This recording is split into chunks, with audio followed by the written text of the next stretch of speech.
You guys came out with a depth chart a couple of days ago. What were some of the harder decisions you had to make there in the secondary?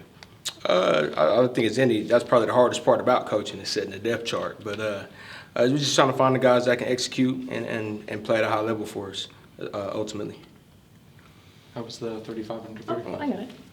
It was great for my development. I think we talked about this in the spring, but it was great to just be around a bunch of good coaches with great minds and just bounce ideas off each other, pick each other's brains, and just continue to develop myself as a coach. How would you evaluate the secondary as a whole coming into the season? Obviously, couple injuries, but just how they're looking right now. Yeah, I would just say versatility in every way, as far as age, as far as skill set.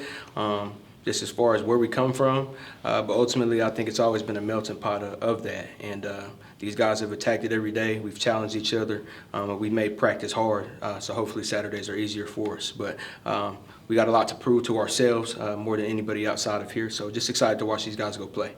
What's the biggest difference kind of between the fall camp where you're focusing on your own craft to now this week of fall camp when you're trying to prepare for an opponent that really has so many different pieces and parts for week one? Well, really, you just try to make those things the same and get the players to understand that. Just because we're doing different plays or something like that, we're still sticking true to our training. And continue to develop that. So we got guaranteed 11, 12 opportunities as far as the season goes, but that's an opportunity to continue to peak. That's what we want to do. But we're always focused on ourselves and just getting those guys not to psych themselves out just because the game week comes. We're continuing to work on our things. It's our defense, it's their defense, and we want them to just perfect their craft. What have you seen from Skyler in the fall, obviously leading the way as one of the best players on the defense? Just his growth mentally, I think. Watching him grow, obviously I've been here for a while, and I'm seeing him as an 18-year-old and now seeing him as a grown man. Really just his mental management. He comes to work every day. He encourages everybody else. You never really see him go up or down. He's kind of even keel. He's able to handle any situation, and he's still hard on himself. What you see from these NFL veterans is, you play 10 years in the league and still being critical of yourself when things don't go your way or you make a mistake. That's what I continue to see out of Skyler Thomas. But he brings others with him. He continues to hold the standard in the room, and it's just good to see him every day. He checks on me, so now I look at him as a peer, not only my player. When you guys are kind of assembling like a call sheet and a game plan for week one, how much of that is just concepts you're trying to instill on the field and how much is real game plan against Cal? Really, it's just the things that we can, what can we defend in the things that we do have, and then there might be game plan things by week if there are any issues presented. So really just trying to find the issues, that way we can practice them, we can talk amongst each other, whether the players see it or we see it as a staff, and then just going out there putting something together to give us the best opportunity to win. As you take a look at the film this week, film that you can collect of all these new parts, what are some things that you feel like your defense or secondary will have to do in order to win that turnover margin?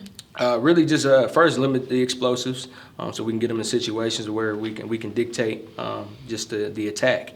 And really from there just continue to take advantage of the opportunities that we do get. So if we get an opportunity to get our hands on the football, we need to take advantage there. So just being conscious of, again, our rules and the things that we can control, and then when we get opportunities is executing. It seems like the speed to the ball increased over camp and the intensity, was ratcheted up. I'm wondering, your perspective on that and where that comes from for those guys. That's the standard, and that's Beaver defensive football. You know what I mean? That's just what we do. We run to the ball, we attack, we have a pressure-oriented mindset, and we'll play tight coverage in the back end. So really, that's just those guys honing in on the standard. If we do anything, we'll go out there, we'll play physical, fast, and make sure we got speed to the ball. So those are just things that we practice every day, and just trying to get these guys like the Skyler Thomases to make sure that we're enforcing all the way down to the new freshmen. When you've got 4 or 5 DBs on the field at a time in a game, how many are you guys trying to work into the rotation game plan in week one?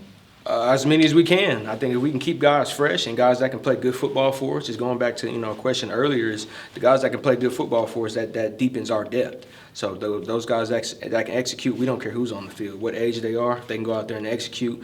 We feel like we've recruited and done a great job developing to where those guys can go out there and play good football and enjoy themselves. As a secondary and as a defense, from the start of fall camp to now, where do you guys feel like you've evolved the most? Really just our understanding of the defense, being more demonstrative in our communication and being sure, getting out that gray area sometimes. And then we're just, like you said, having those different guys out there, the communication can't drop because we substitute somebody else in. So I think that's where we've grown. Kind of getting ahead of the issues and then winning before the snap will be key, especially this week. One of the younger guys that seemed to have a good camp was Harlem back at safety. How have you seen his growth and how he fits into that group at this point? Yeah, I mean, Harlem's a guy that's been in the program for a minute now. Has battled some adversity as far as injury, but just getting him back out there to rebuild his confidence. I think he has great ball skills in the middle of the field. He brings some veteranism to the room. Just seeing him get back out there and be able to contribute, whether it be on teams or filling in at safety, just something that's good for the spirits and good for the Beavs as long as we continue to develop him. People talk about, on-field communication all the time in football. And it makes sense for a defensive line and linebackers when they're all, kind of have more proximity. But for DBs, you're spread across the field by so much. I'm curious what that communication looks like, player to player. It really, like I said, it's getting ahead of the snap. It's confirming pre-snap and post-snap communication, getting it all the way across the field to our corner, from corner to corner. That way, if we have a miscommunication, it could be drastic. So it's really similar to an offensive line. You got 5 guys that have to communicate to get the job done, and if there's accidents, it could be a big leak. So it's imperative, especially at home. It gets loud on third downs, and we play in a big-time stadium. So when we get in front of Reeser, that's how we have to simulate practice, is being able to communicate. We should see ourselves on tape communicating it with nonverbals or whatever the case may be, but people should hear us play. Anything else? Thanks, Coach. Thank you. In the rear view now, I'm curious how you feel like, you guys as a defensive line have really evolved from the start of fall until now heading into week 1. Yeah, I would say just the trust amongst the D-line and the D tackles and the ends, and having faith in each other to do their job. It's really grown all throughout camp, and I think it's been a good one so far. And the depth of guys that are able to play good winning football has been great. What do you feel like the identity traits are that are emerging for this defense as the season approaches? Lots of energy, attacking, pressure-oriented, like Coach Coop said. So just being able to make the offense uncomfortable, and we get to dictate what they do, and yeah. And have you seen this group been able to sort of flush last year and focus heavily on this year and this group of guys? Yeah, a lot of that is due thanks to a bunch of the coaches that really put that on us, and then we just go out there and do it. And when we're not doing it, they get on us, and we bring it back up. So just being consistent with that has shown a lot over the past week or two. In what ways do you think this defensive line, this defensive front as a whole, can be better than last year? Yeah, just understanding what we're doing and the skill that we've developed over the past year, and better pass rush moves, and like I said before, just communicating and working amongst each other and having that trust. When there's good interior pressure, it'll help the ends, and when the ends have good outside pressure, it'll help the interior. So just working alongside each other would be great. I feel like there's a lot of players, especially on the defensive side, that are kind of coming back this season after having to deal with some tough injuries. Have you kind of seen those players show a little bit more excitement to finally be playing back in Reeser Stadium in a game this week? Yeah, Zakari, just the ones that are off the top of my head. When they find out that they're about to get some reps, just the excitement that they have and the smile they have on their faces, it really shows their passion and love for the game. And it makes me happy just knowing that we have these guys back that can play ball. We know we've seen them play ball, and they're just great football players. Yeah, the team has kind of just talked about how the chemistry and team camaraderie has kind of grown in the second year under head coach Trent Bray. So do you feel like with more players now, like you said, back on the field that have been on the field before, do you feel like that has kind of helped create a little bit more camaraderie? Yeah, just outside of football, it's a family-oriented team, and we all hang out with each other. We all sit with each other at lunch and dinner. And when it's on the field, it helps bring trust, like I said. And when there's trust and chemistry, there's a lot we can do and, play good winning football. What does it mean to you to get voted a captain by your teammates? That means a lot. Just know that they trust me to represent them and, show them what it means to be a Beaver on and off the field. Anything else? No. Thanks, Nikko. Thank you. So just kind of 1,000-foot view of the defense right now, like how do you feel like they've developed collectively? I think we did a great job developing. Again, we have a lot of guys on that defensive end that's played some ball now. They've developed, they've matured.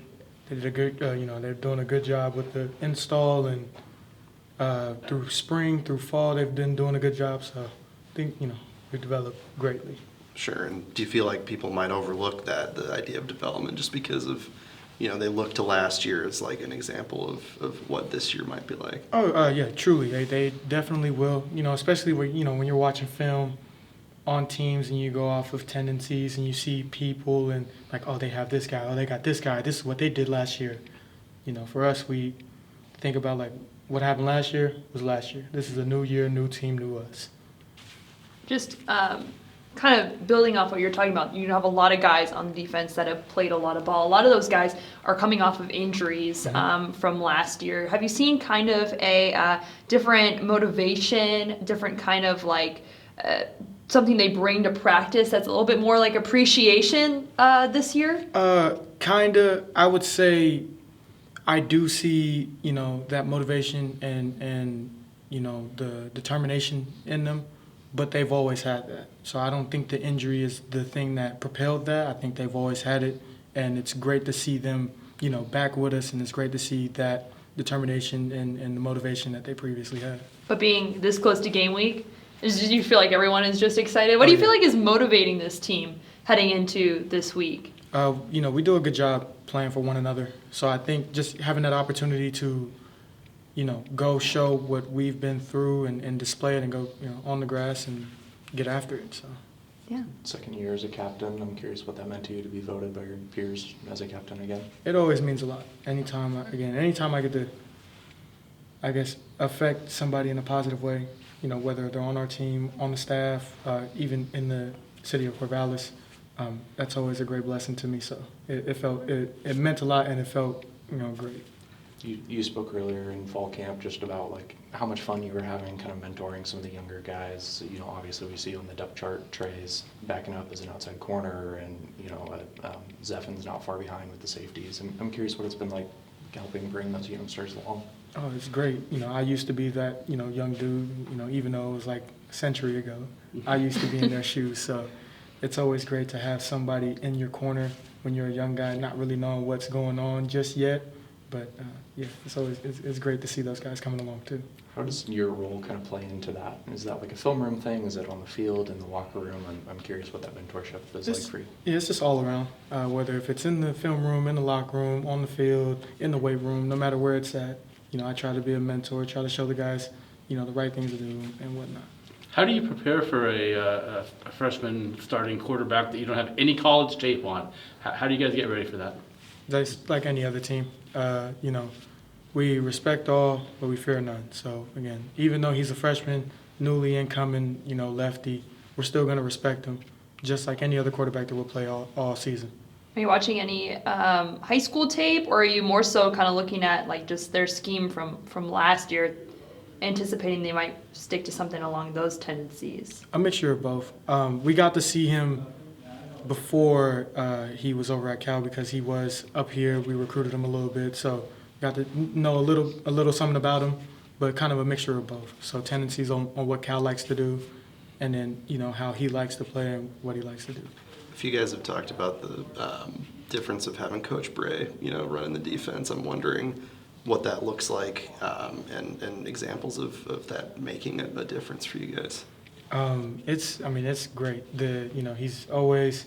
He's like a perfectionist. Everything that we do, he wants to be perfect at it. He wants to be the best. So it just pushes us to, be perfect and be the best, on fire for our work. That's our motto. That's what we like to say. So. You talked a little about the mentorship when he gets fired up like that. Do you have to, given your experience, tell those guys, hey, like, it's okay, get an extra rep maybe? Yeah, football, what Coach Chance likes to say, football it's a game where imperfect people try to chase perfection, it's hard to do. Like, it's hard to be perfect, but anytime we get an opportunity to try to do that, that's what we're gonna do. So. There's a sense that the secondary could be a strength of this team. Do you feel that responsibility, and do you think that's accurate? Oh yeah, most definitely. Anytime we touch the grass, I feel like everybody has to do their job, especially in the secondary. We have 5 dudes on the field in the secondary at most times, so we only got 11 guys on the field. That's almost half right there. So we got to make sure that we do our job. As someone who has played a lot of games in Reeser, what excites you the most about a 7:30 kickoff? Just being a Reeser. Being a Reeser, being able to play with the guys, being able to play in front of the crowd in the stadium, just being there in that atmosphere. That excites me the most. No matter who we're playing, no matter what time we're playing, just being there. Coach Cooper spoke pretty heavily about how important the communication is amongst DBs when there are 4 or 5 of you guys out there at a time. And, I think it's interesting with just the wider space across that you guys have to communicate. It's not like an offensive line. We're all right next to each other. How does that really show up for you? And, how do you kind of tackle that as a captain? It shows up a lot. Realistically, in our defense, like, everybody has to be able to communicate. So when that one guy isn't communicating, that's one person who may not be doing their job correctly, which could lead to touchdowns when you're on the defensive end. So communication is a big part. It could help us, it's going to help us win games. It's going to help us get out of situations and all that other stuff. How important has it been to fine-tune that heading into game week now? Oh, super important, super important. Reason being is because we're playing an opponent now. We're not going against ourselves within like spring or fall. Like, this is against somebody else who we didn't get a whole, 2, 3, 4 months to prepare for, right? We got this week, a little bit of last week to prepare for. So it's going to be really important. This fall, when you guys would scrimmage or do reps, that we could see, it's a lot of 3 safety look with you, Tyrese and Jakeem on the field. And I'm curious, you guys are also long and tall and physical to play those positions. But what's it like working with the 2 of those guys and playing together? It's great. It's fun. They bring a lot of energy. They bring a lot of enjoyment to the game. It's fun being out there with those guys and communicating, flying around. So. Well, and what about that length and the difference that it makes for you guys just having that much in the secondary? I think it's great. I think it's something that we'll be able to use to our advantage, depending on what team we play. So, yeah, I think it's great. You've been through this game week, season opener. You've been through this a few times. How can you tell if team's ready to go? You'll know by game day. You'll know by game day. Do you feel like this team is ready to go? Most definitely. Most definitely. The week we've been doing a great job preparing for them. We've stacked multiple days on end. And again, I say you'll know by game day when we're ready to go. Anything else? Thanks, gang. Yep.